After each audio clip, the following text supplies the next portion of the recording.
जैसे ही सुरेश सोता है, माया नागिन का रूप धार लेती है।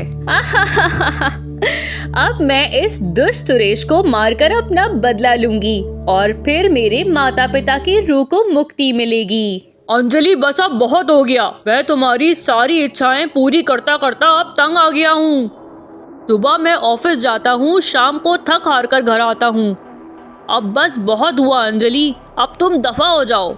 मुझे नहीं लगता कि तुम मेरी पत्नी हो। तुमने मुझे एटीएम मशीन बना लिया है। अब जाओ, दफा हो जाओ।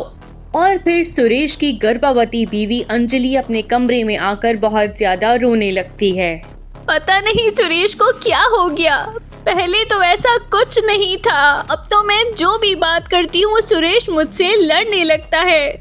हाय माता, मेरा पति मुझसे लड़ता रहता है। हाय, मैं मर गई। ये कहकर अंजलि अपने पति सुरेश को कोसने लगती है। सुरेश और अंजलि की लव मैरिज थी। अभी दोनों की शादी को 1 साल भी ना हुआ था। सुरेश अंजलि को बहुत प्यार करता था। ऐसा क्या हुआ कि सुरेश अब अंजलि के साथ अच्छा व्यवहार नहीं करता था।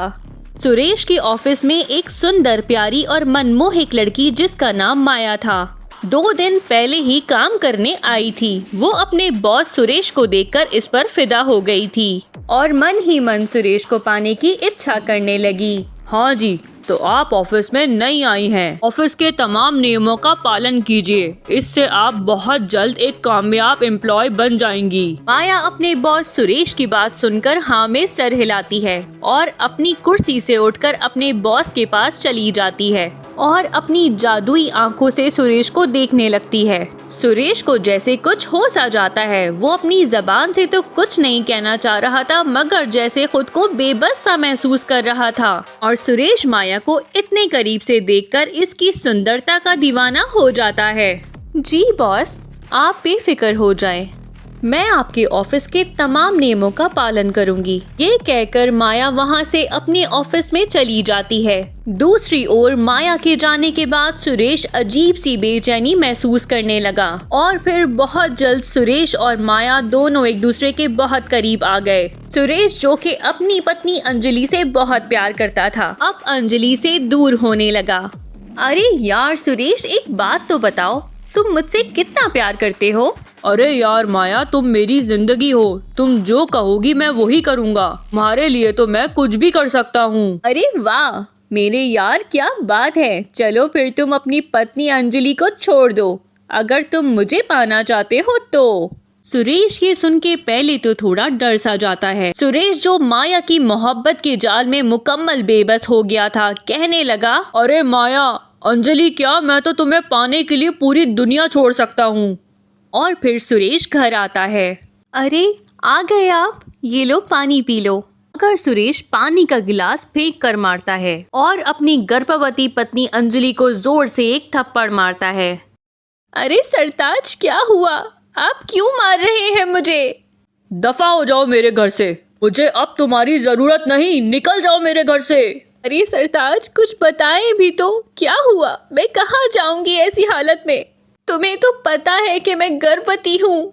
मगर सुरेश अपनी पत्नी की कोई बात ना सुनता और इसे धक्के मारकर घर से निकाल देता है और अंजलि रोते रोते वहाँ से चली जाती है। और फिर अगले दिन सुरेश माया से मिलता है। माया देखो, तुम्हारे कहने पर मैंने अपनी पत्नी को घर से निकाल दिया है। अब तुम और मैं शादी कर लेते हैं और दोनों मिलकर रहेंगे।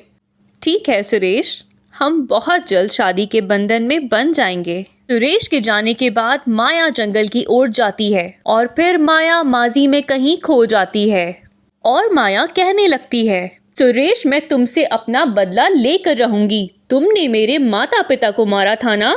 10 साल पहले। सुरेश शराब पीकर गाड़ी चला रहा होता है और फिर वो एक जंगल से गुजर रहा होता है। वो तेज रफ्तारी से गाड़ी चलाता सुरेश गाड़ी को एक छोटी गुफा के ऊपर चढ़ा देता है। उस गुफा में एक सांप और नागिन रहते थे। सुरेश की गाड़ी के टायर के नीचे आकर वो नाग और नागिन मर जाते हैं और पास में नागिन की एक बेटी जो गुफा से बाहर होती है ये सब देख रही होती है और सुरेश नाग और नागिन को कुचल डालता है।